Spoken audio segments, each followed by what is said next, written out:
Welcome to Practice Disrupted, a podcast where we find ways to create new solutions to current challenges while elevating the value of architects. I'm your host, Evelyn Lee, an architect who spans tech as an angel investor, startup advisor, and founder of Practice of Architecture. Whether you're a seasoned architect or just starting in the field, this podcast is your gateway to think differently about the role architects play within our global community.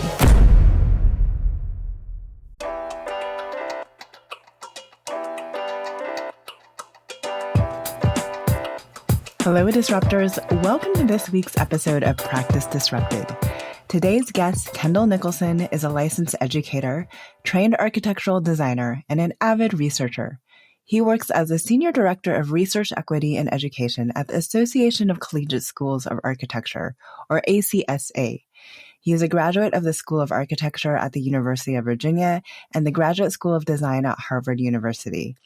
His design work, Critical Architectural Practice, is focused on the confluence of race, architecture, and education. He's also a wonderful dad and friend.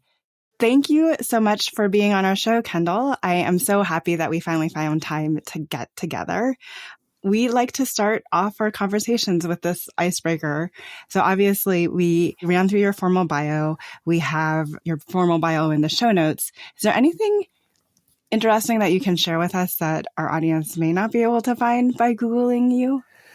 Well, thank you again for the invitation. I don't know how interesting it is, but a little known fact is that I've never played a full game of basketball.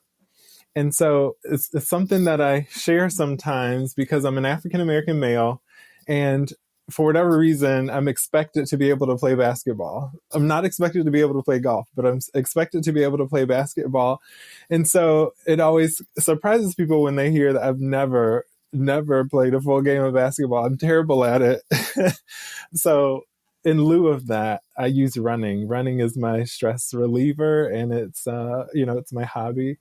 Can you bracket that for me? So I could say that I've never played a full game because I was never in the game full time.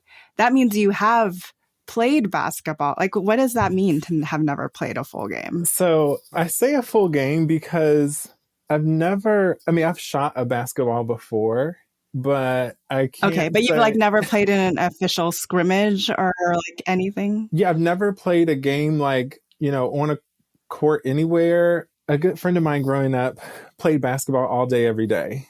And he later, went into the NBA. And so sometimes I would watch him, but we never actually played a game because I was terrible and I hated it. And so it never seemed to be one of those things. So I think maybe I've played a game of horse.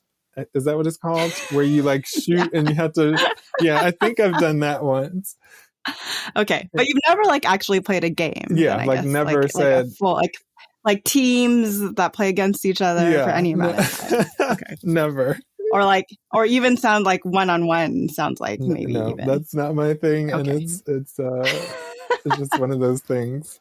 Maybe when I retire, I'll take up basketball. Okay, speaking of retirement, just kidding. Let's rewind it and go all the way back. Maybe not to your early basketball days.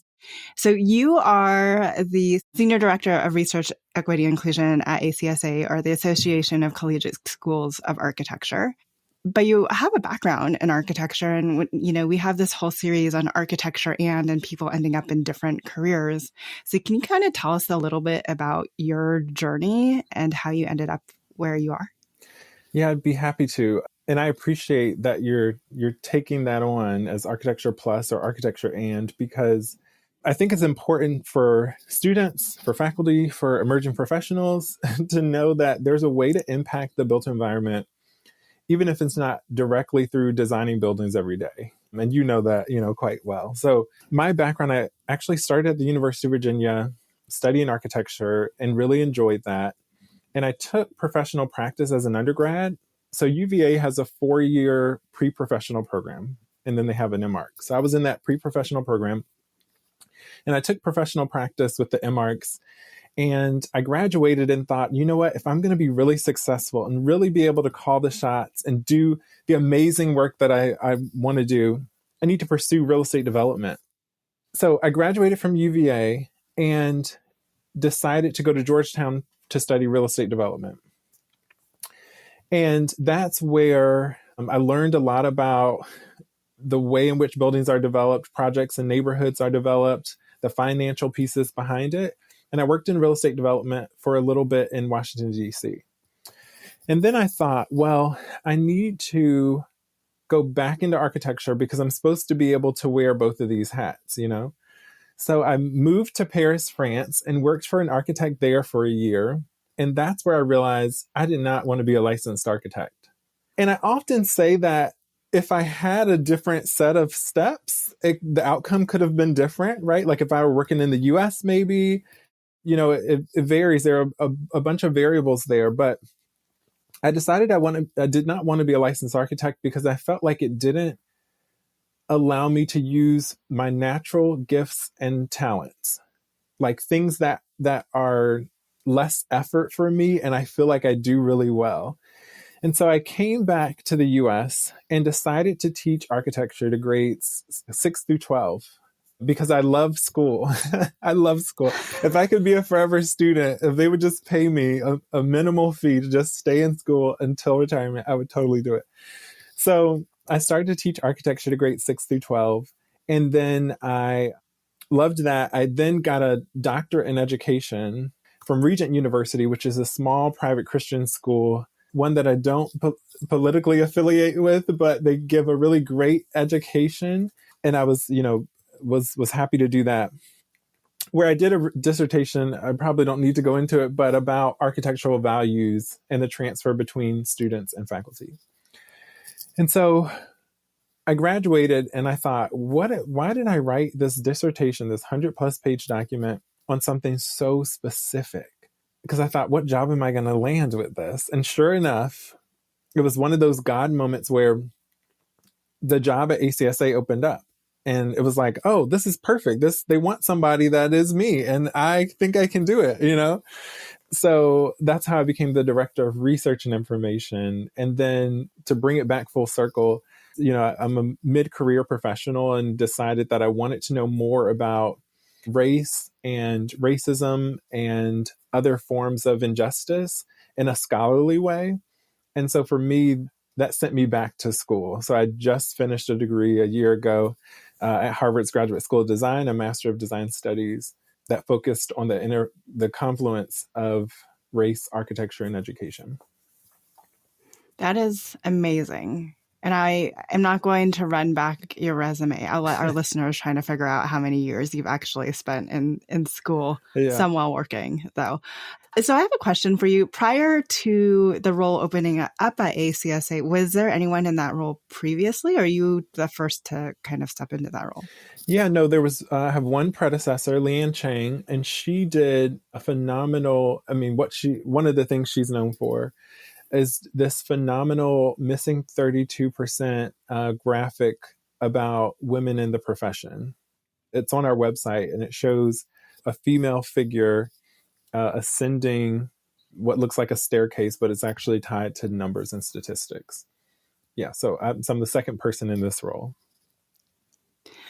And can you help our listeners understand the importance of this role within the organization and then what you're actually doing on like a day-to-day basis within the role?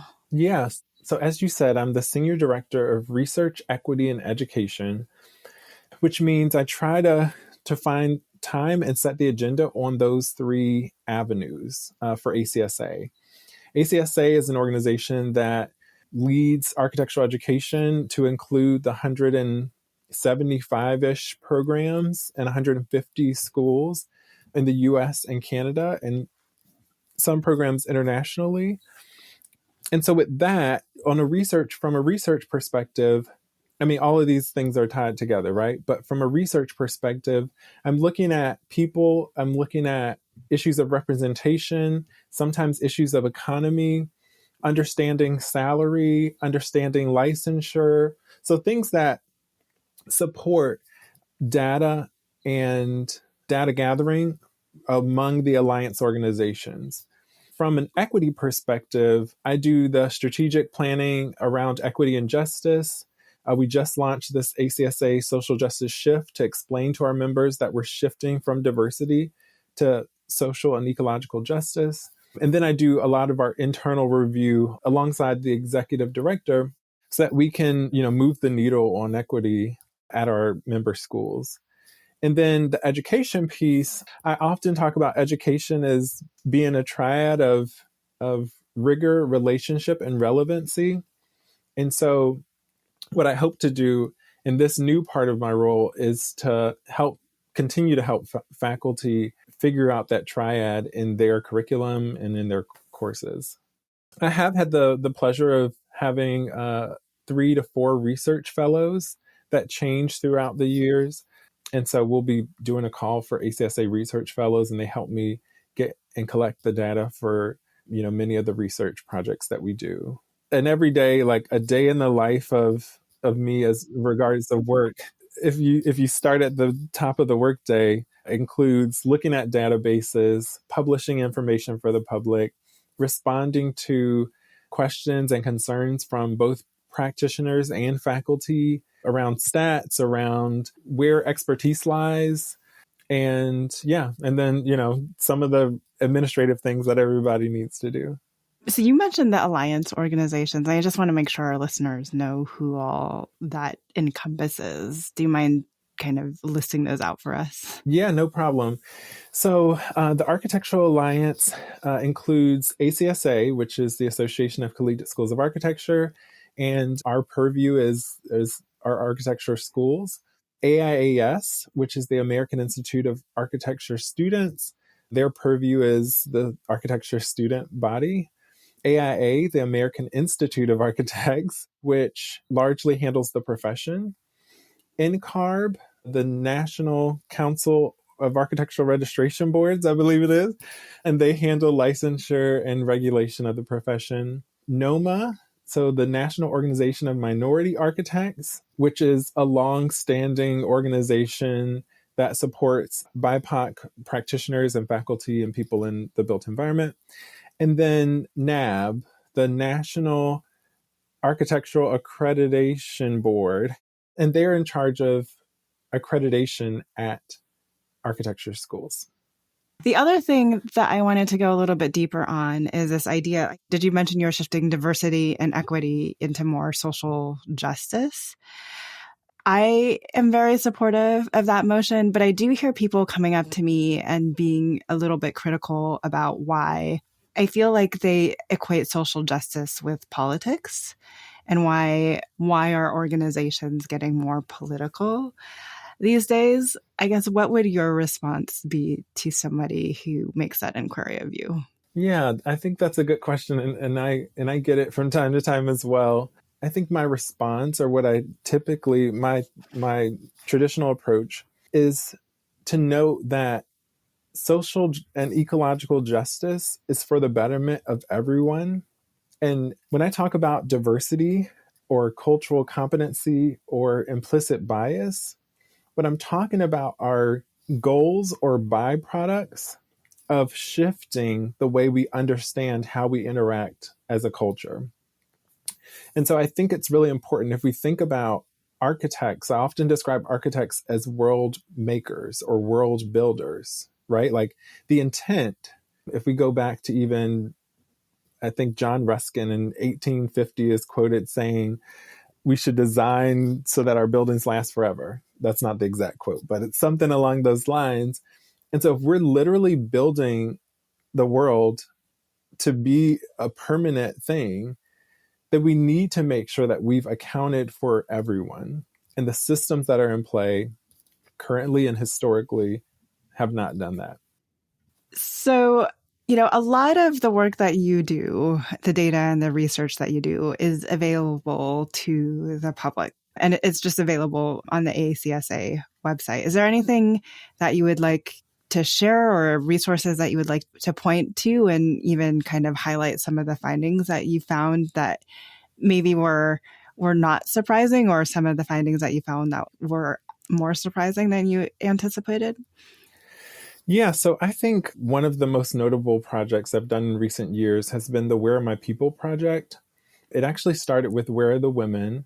and then shifted to race, where I did a 5-part series looking at the 5 major racial categories. Now, we all know race is a social construct, but it does determine the ways in which people treat us, the opportunities and the access that we have. That's solely based on the way someone looks. So that being said, the Where Are My People series started with Black in architecture, then went to Hispanic and Latinx, then went to Asian American and Pacific Islander, and then went to Native, First Nations, and Indigenous. And then I completed the series with Middle Eastern and North African. And if I were to give some version of highlights, I would say one major takeaway is that of the 150 plus schools that we have of architecture, thinking accredited schools and programs, 1/3 of the Black population comes from the 7 HBCUs. So 7 schools, 7 out of those 150 plus, are generating 1/3 of the Black population, which is pretty significant. And so once that finding came out, the alliance organizations and large firms were able to recognize the impact that they could have by investing resources in whatever way, whether it be financial, whether it be time, whether it be access, in HBCUs. So I think that was one great takeaway from that. And by HBCUs, I'm referring to historically Black colleges and universities. Another takeaway from the series, if we were to scale back and I looked at the series from a little bit further distance, is the ways in which our understanding of the world manifests based on our race. And I think that's something that people who are often racialized or underrepresented or historically have been marginalized know.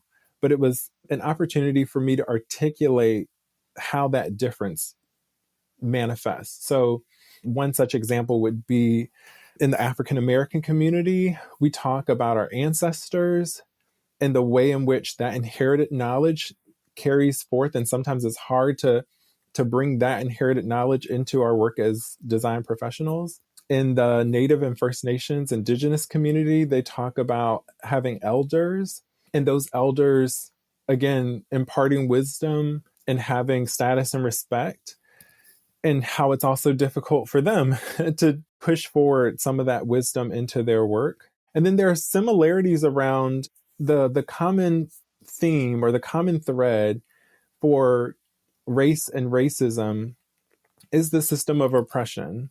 And so without getting too deep into an educational perspective, it's the idea that I, as a Black man, need to be able to articulate and overcome some stereotypes, overcome some of the systems that are historical to be able to navigate in architecture. And the same would be true of Asian people, right? Like that there are stereotypes about wealth or about intellect or about personality traits that they also need to overcome in order to be seen as an equal or not be asked, where are you from, right? Like maybe you're just from Kansas, maybe you're just from Florida, but people are asking you that because they looked at you and saw something and thought, here's a question I need to know. Like, here's something about this person that I would like to figure out, and that's not okay. Yeah. I didn't realize for the longest time, honestly, that was not okay. I mean, I went to university undergrad in Missouri, and there are not a lot of people that look like me in Springfield, Missouri. And I would get that question a lot. Yeah. And I would be like, I'm from New Mexico. And they're like, no, where are you from? And I'm like, I don't know. I'm American. In research and my lived experience as a Black man, it can be seen as a privilege to know where you're from. Like my history can't be traced in a way that will tell me exactly where I came from because I'm the grandson of a sharecropper, right? Like who's the grandson of the son of a enslaved laborer. Those things about me have implications for how I understand the built environment. And that's what I think sometimes people didn't recognize, particularly before 2020. They didn't realize that the benefit of having a Black person on staff was that they have a different set of heuristics, a different way of approaching problems. They have a different set of inherited knowledge that is based on something that has been passed down for generations that maybe they can't always fully articulate, but it's different, but also American.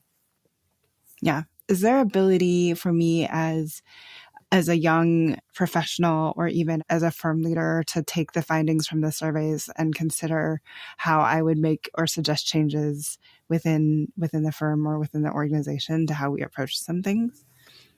So, yeah, I think I like to think of the Where Are My People series as an opener.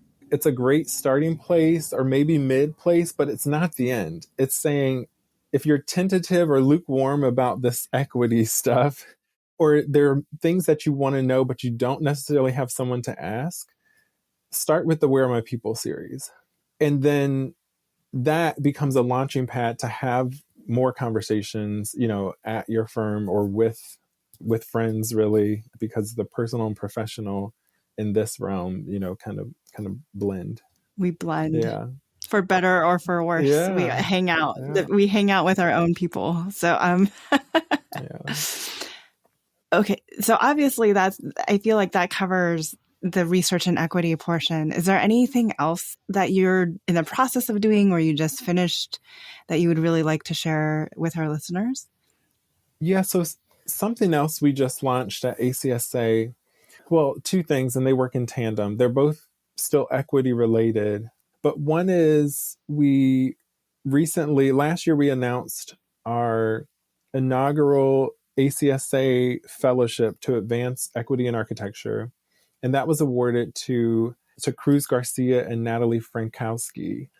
And they're coming towards the end of their year, and they put together a website, which is acsajustice.org. And that website is about having access to material in architecture and around architecture. That website is a little more academic leaning, like it has journal articles that you can access. It has other platforms, you can go to that website and get to Dark Matter University or Architecture Lobby or, other organizations that are also in this work. The thing that I've done here most recently is we're publishing an ACSA social justice shift, which is this larger, longer timeline of the work that we've been doing. And we did that in an effort to remain accountable to our members, to the public. One of the things that is really important to me is the value of architecture to the public. And so I often ask people, and Evelyn, I've probably asked you this before, you've heard me say this, but I say it quite often. Like, my question is, how would your grandmother define architecture? And if she can, or if she can't, or whatever definition comes out, we are responsible for it, right? Like, the vast majority of people in the United States, at least, are not going to encounter an architect, never have a need for an architect. And that's one of the things that I'd like to shift. For me, it's not about, I think we should have more architects. It's more about, I think our impact should be different. I think we should be pulling from different precedents. I think our knowledge set and our ability to work in the built environment could very easily be recognized by the public, because everybody is whether you're outside or inside, you're usually in some proximity to something that's been designed, whether it's a big box store or a historic church, right? Like, why your grandmother? The grandmother is, I guess I could say grandfather, but the grandmother is someone that's close enough to you that you care about, but enough generations away that they'll have a different perspective, right? Like, if I were to say sister or brother or spouse, like, it is not quite the same. But to give a little bit of distance but still be close, that's why I always say, how would your grandmother define it? Yeah, I actually don't think you've ever asked that question of me. Okay, well, can I ask you now? Yeah, you can. And like, as you were saying that, I don't know how how she would. But the interesting thing about that is when I talk to my mom about what I do and she talks about how I went into architecture, she thinks that that artistic side of me is most attributed to my grandmother. However, I don't know what she would think of architecture. She did go through the process of hiring an architect to design her last home. In my mind, she's always a bit of a tastemaker. She immigrated here from China. She escaped from China to Hong Kong. When the communists came in, she wouldn't go into public or show her face unless she was like properly maked up and dressed up. And she very much instilled that in me to kind of, I guess in common terminology, like dress to impress or like dress to be the person you want to be. Right. And that's how you should be showing up to the public. So I feel like in that way, she in her own mind was a bit of a tastemaker. And I think she would actually have a lot to say about architecture in both a Chinese, like mainland China, Hong Kong, and an American context, and the different places where she lived in the world. But I unfortunately don't have the ability to ask that of her anymore. Yeah. I can't ask my grandmother anymore either. But I think what's so interesting, at least to me, maybe I'm the only one amused or interested in this question, but what's so interesting to me is that inside of architecture, we wordsmith that definition, and we also simultaneously decide it can be anything. Like architecture can be water, architecture can be timber, and it can be technology, and it can be anything, really. Like architecture can be drawings on paper. And while I do believe that anything and everything is a stakeholder in the built environment, I think as far as the public is concerned, there should be some unified definition, right? Designing buildings or designing thing. Like it's even hard for me to come up with right now because as soon as I say something, I think I'm leaving somebody out, and that's not the point. So anyway. No, and I struggle with that because I'm always constantly in my mind pushing architects to expand what it means to be an architect and what it means to practice architecture. And it does, if you think about it, it begins to confuse like then how do we define and like kind of put a pin on around what we do and who we are within our communities and all of that. And then I struggle because I was like, in order for us to build more buildings, we have to go beyond buildings. But I think that's interesting because I was having a conversation about climate justice and climate action, artificial intelligence, racism and sexism, all of the things that will alter the way architects understand their role. And I was having this conversation with a good friend of mine, Bailey Brown Mitchell, who is assistant professor at Oklahoma State University. And I had a hard time finding all the words to say the value of an architect or architecture is not in their ability to craft construction documents. While it's a necessary thing and it's a skill and it's regulated, that can't be what keeps architecture afloat.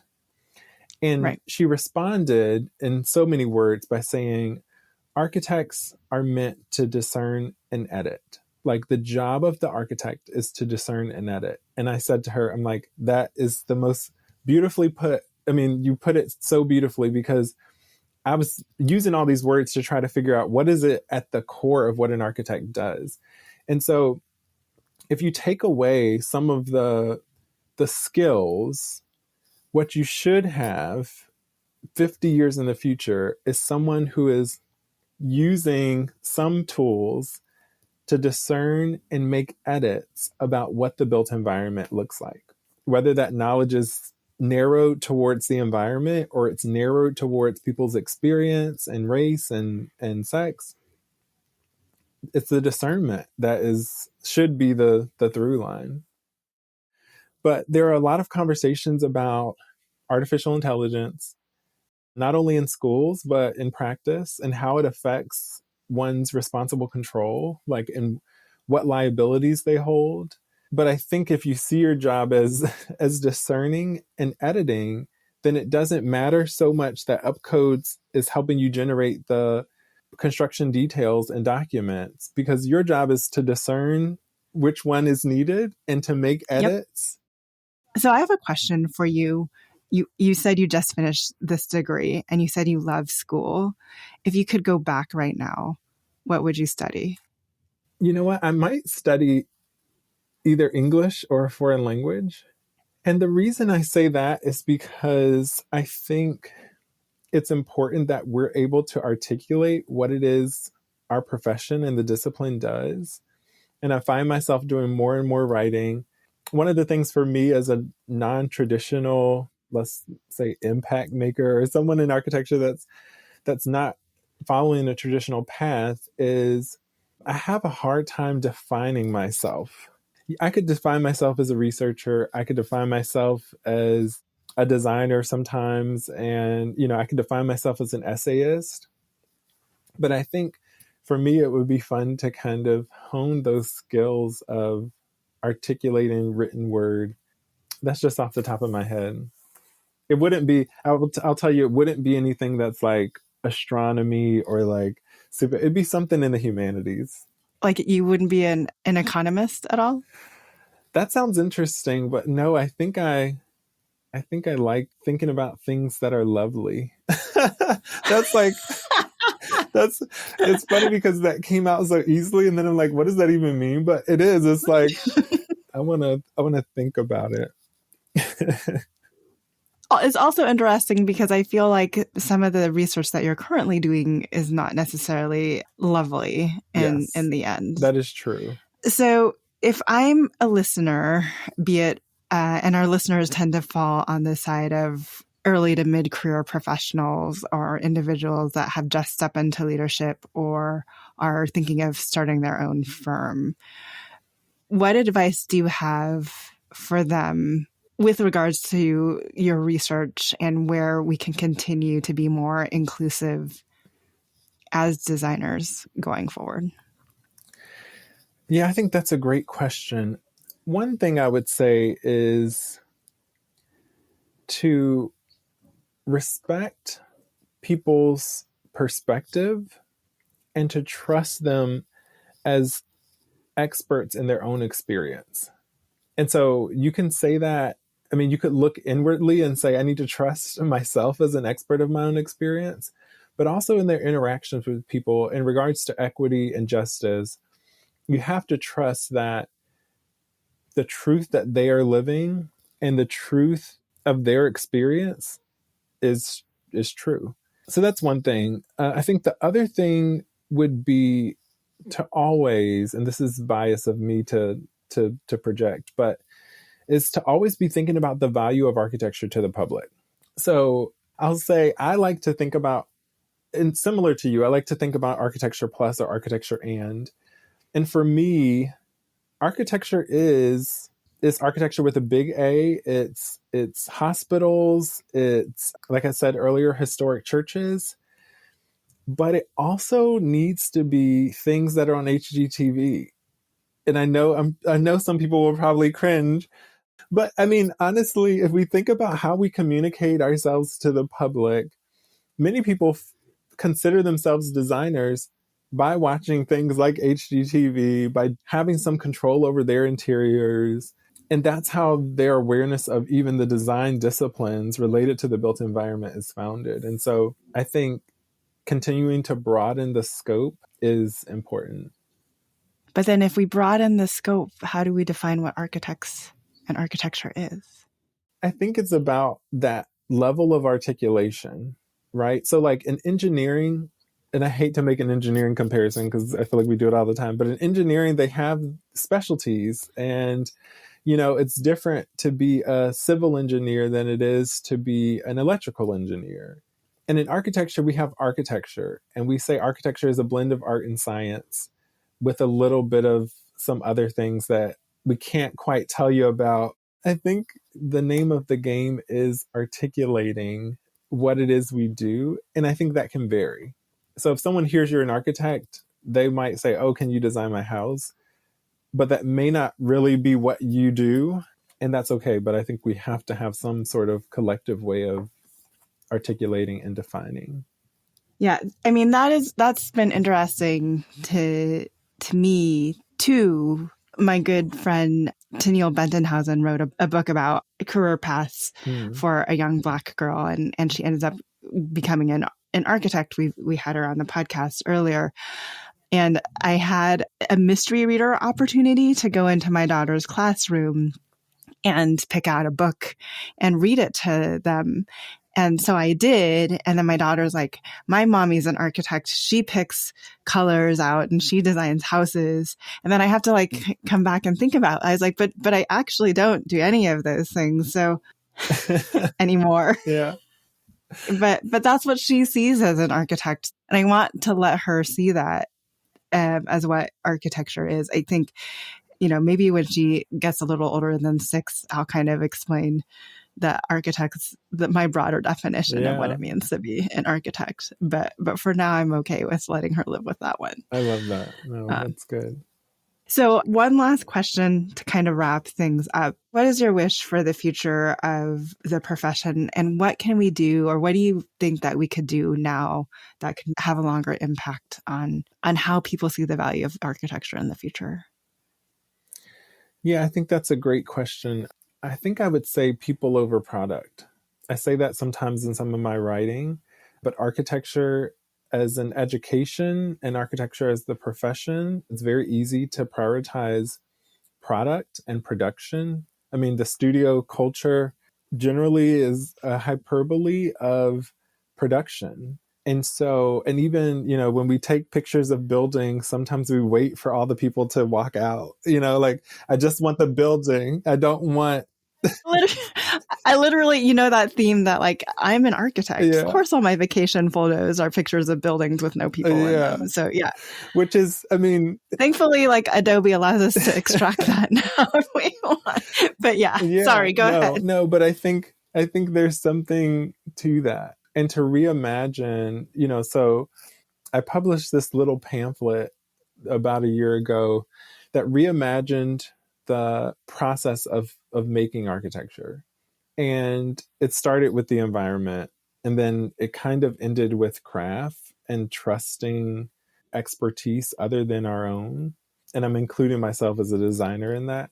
And so I think one small thing we can do is to think about our role in the larger ecosystem of making architecture, making buildings, and be okay with that changing. Like, I think for us to push against the status quo and have something that is more justice and less diversity, that means we need to rethink the model that we're using. Yeah. And so my goal is in 30 to 40 years, architects and designers are valued for their knowledge about history, systems, and precedent. Like, they're valued because they have a wealth of knowledge that is used to then help make futures.